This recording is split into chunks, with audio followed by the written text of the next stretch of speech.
Hello friends, मैं हर्षानंद एक बार फिर से आपका स्वागत करता हूँ डेली डोज के सीरीज़ में। तो आज अपना 15th है और आपने पता है कि अपने को टोटल कितने वर्ड्स करने हैं भाई? कितने करने हैं? 500। तो 500 करने के लिए अगर इस पेज से चलेंगे 5-5 वर्ड पर हिसाब से तो कितने करने पड़ेंगे? इंटू 100, मतलब 100 क्लास में 500। ठीक है, लेकिन इसका एक समाधान है। क्या समाधान है? कि मैंने कहा था कि नंबर ऑफ पार्टिसिपेंट्स बढ़ेंगे। अभी तो 41 हुए हैं, है ना। नंबर ऑफ एडमिशन्स हुए हैं, नंबर ऑफ पार्टिसिपेंट्स बढ़ेंगे तो इसको हम इसका स्पीड बढ़ा लेंगे, मतलब 10 वर्ड्स करने लग जाएंगे अभी से। तो अभी से भी 10 वर्ड्स करते हैं तो ये जल्दी, मतलब 1 महीने 1 मंथ या 2 मंथ्स में खत्म हो जाएगा। अगर ये 20 वर्ड्स करेंगे तो कितने टाइम लगेंगे? और भी कम लगेंगे। ठीक है, वो मैथ मुझे नहीं आता, आप कैलकुलेट करके देख लेना। ठीक है, तो और भी कम लगेंगे। तो करना ये है, इसके बाद कंप्लीट करने के बाद साइनोनिम एंटोनिम कंप्लीट हो जाएगा। उसके बाद फिर हम क्या करेंगे? OWS, वन वर्ड सब्स्टिट्यूशन करेंगे। ये कंप्लीट हो जाएगा, उसके बाद क्या करेंगे? इडियम्स करेंगे। ठीक है ना।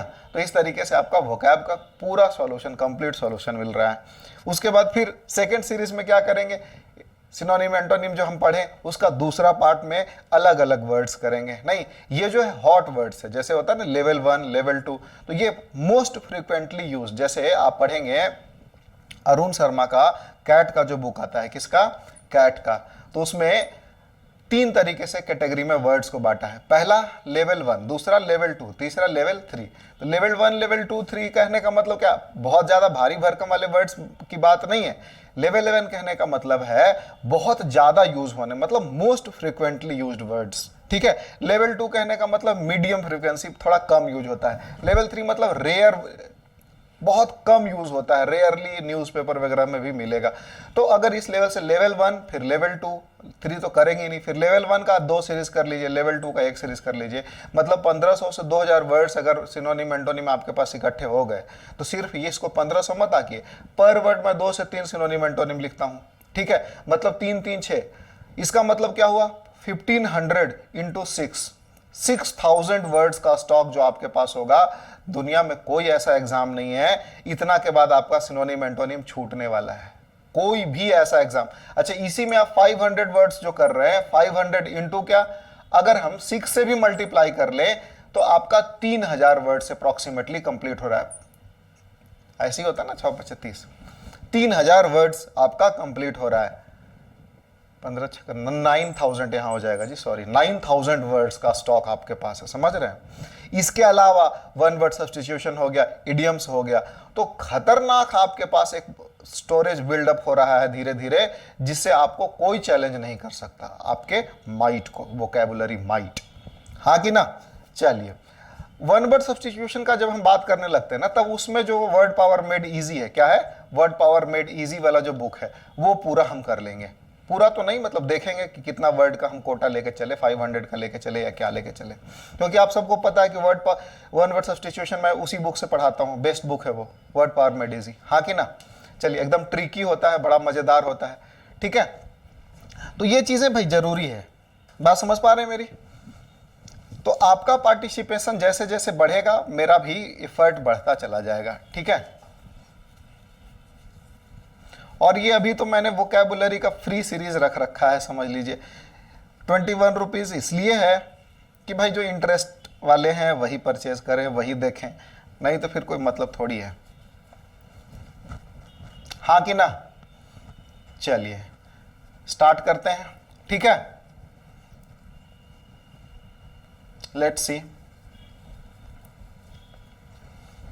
तो मैं इसीलिए कहता हूं कि ज़्यादा से ज़्यादा इसको शेयर करते रहिए, अपने लेवल से आप ट्राई करते रहिए, बाकी हम भी ट्राई करते रहेंगे। शेयर करें, चैनल को भी सब्सक्राइब करवाते रहिए, यूट्यूब वाला जो है। ठीक है, चलिए करते हैं बात आगे। देखिए, पहला एंटीडोट, तो इसको मीनिंग से समझते हैं। देखिए, एंटीडोट का मतलब ऐसे होता है अगेंस्ट पॉइजन, अगेंस्ट पॉइजन, मतलब विषहर औषधि, औषधि। ठीक है ना, विषहर औषधि। या फिर मेडिसिन यूज्ड अगेंस्ट पॉइजन, ऐसे लिख सकते हैं, ठीक है ना। Medicine used against poison complete लिखना चाहें तो उस तरीके से हम लिख सकते हैं, ठीक है। चलिए हिंदी में बात करें तो विषधर औषधि। सिनोनिम की बात करें तो रेमेडी है, थेरेपी है, पेनेशिया, पेनेशिया जानते हैं, बहुत फेमस वर्ड है ये, ठीक है, ये हो गया। एंटोनिम की अगर हम बात करें तो कुछ खास बनेगा नहीं, पॉइजन हो गया, मतलब जो अगेंस्ट पॉइजन है तो पॉइजन, उल्टा शब्द, एक वर्ड आपका हो गया। याद कैसे रहेगा, एंटी से याद रहेगा, प्लस डीओटी। जुगाड़ जो अपना है उसको कभी नहीं छोड़ना है, जो जुगाड़ हम चला रहे हो चलता ही रहेगा। एंटी का मतलब होता है अगेंस्ट, ठीक है ना।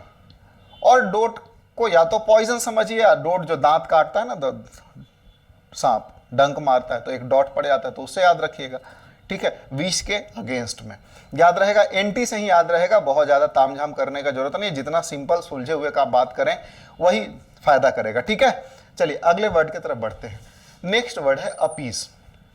अब ईज का मतलब क्या होता है, देखिए, इन अ कंफर्टेबल सिचुएशन होता है।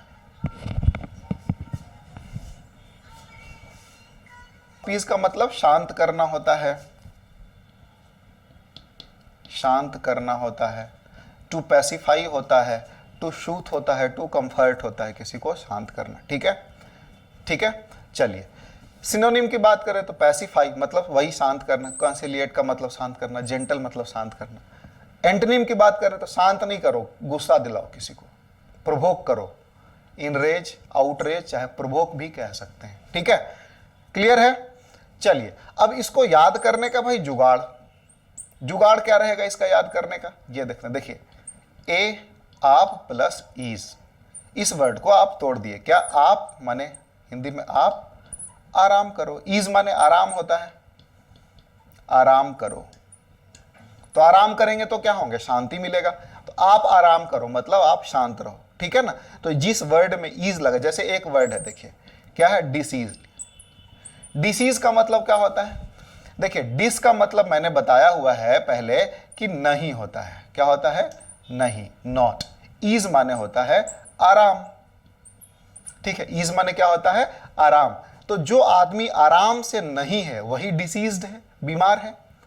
नहीं किसी को क्लास में बैठे रहेगा, देखिएगा शांति से नहीं बैठे, ऐसे कुछ ना कुछ ऐसे ऐसे हरकत करता रहेगा, इसका मतलब बोलता, टीचर का भी आपने सुना होगा, टीचर सर टीचर्स को बोलते हुए कि भाई तुम बीमार हो क्या,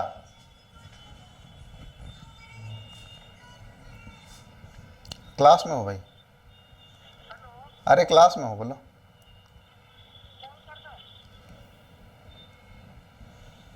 ठीक है, क्या होता है कि बीमार हो क्या, हाँ कि ना। तो उस तरीके से डिजीज का मतलब क्या होता है, नॉट एट ईज, मतलब आराम से नहीं होना। तो जो आराम से नहीं है भाई वो बीमार है, नहीं। चलिए समझ में आ गया। चलिए नेक्स्ट वर्ड की तरफ बढ़ते हैं, अपराइज।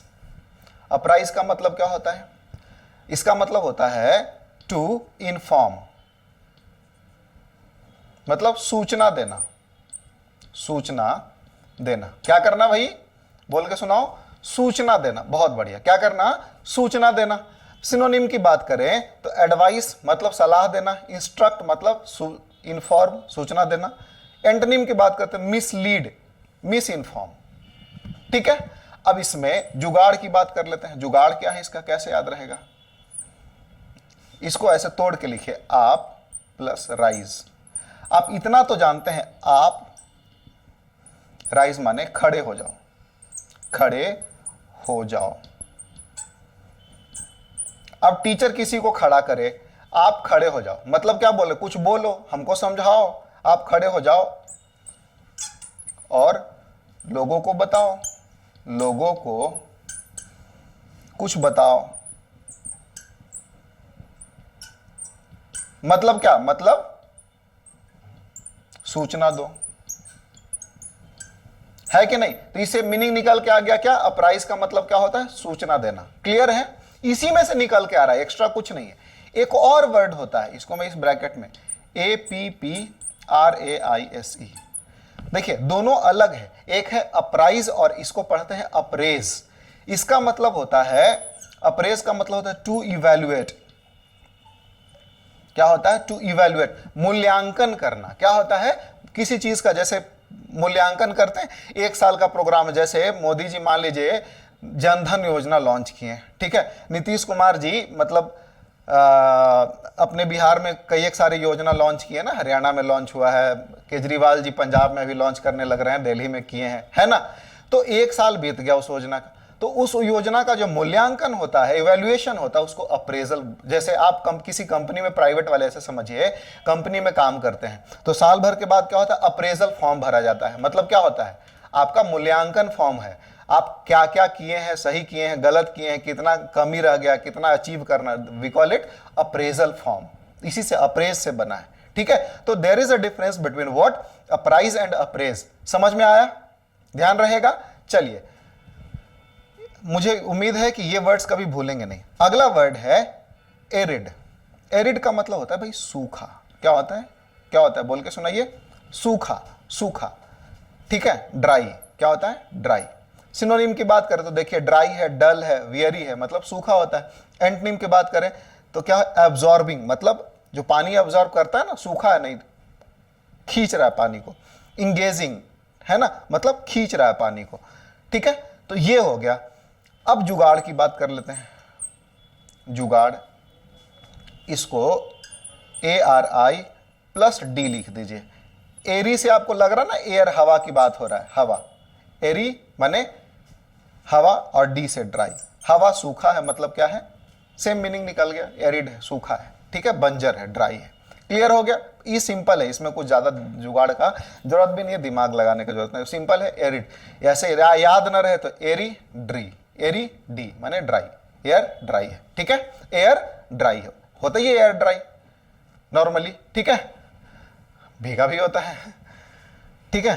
अगला है आर्टिफैक्ट। क्या है? आर्टिफैक्ट का मतलब होता है मानव निर्मित, निर्मित, ठीक है, मेड बाय ह्यूमंस। कोई भी चीज, जैसे इसका स्पेलिंग में वो फर्क आता है, एक ब्रिटिश और अमेरिकन, जो ARTI फैक्ट भी होता है, ARTI FACT और ARTE FACT दोनों ही सही है, ठीक है। कहीं ऐसा लिखा दिखे तो डू नॉट गेट कंफ्यूज, ठीक है।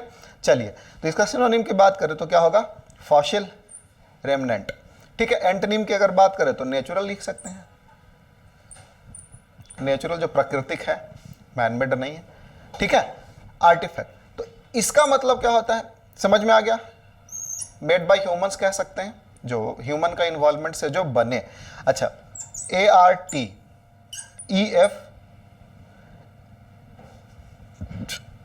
Plus ACT act. याद रखने का जुगाड़ मैं बता रहा हूं। क्या बता रहा हूं? जुगाड़। जुगाड़ देखिए जी, आर्ट माने क्या होता है? कला, ठीक है। एक्ट माने क्या होता है? काम करके। अच्छा, तो काम कौन करता है? EF को छोड़ दीजिए। कला, कोई कलाकारी, जैसे कोई बर्तन बना, कैसे बना? काम करने से बना। तो काम कौन करेगा? ह्यूमन ही करेगा, ठीक है। कोई भी करे, कोई जीव करे, तो काम करके बनाया हुआ चीज को आर्टिफैक्ट बोलते हैं। और जो नेचुरल अपने आप बनता है उसको क्या बोलते हैं? नेचुरल बोलते हैं। बात समझ में आ रहा है? Art EF act, art fact को अलग कर देना, फैक्ट नहीं, आर्ट EF एक्ट, आर्टिफैक्ट। इसका मतलब क्या हो गया? काम करके कोई भी चीज बनाया हुआ। तो काम करके ऑब्वियस सी बात है ह्यूमन ही बनाएगा, उसको ह्यूमन मेड बोलेंगे। अगर अपने आप बनेगा तो उसको हम आर्टिफैक्ट नहीं बोलते, नेचुरल बोलते हैं। Is it clear? समझ में आ गया ये बात? तो मुझे उम्मीद है कि ये वाला भी जुगाड़ आपको जबरदस्त लगा होगा। कमेंट में मुझे बताइए कि जो मैं इतना जुगाड़ बता, इतना कोशिश मेहनत करके निकालता हूं, क्या आप सभी को अच्छा लग रहा है? हाँ या ना? ठीक है, आपका कमेंट हमारे लिए प्रेरणादायक होगा। ठीक है बच्चे, तो इस वीडियो के साथ, मतलब ये वर्ड्स के साथ आज का क्लास यहाँ पर ही रोका जाता है। फिर मिलते हैं नेक्स्ट वीडियो में। तब तक के लिए आप सभी को जय हिंद।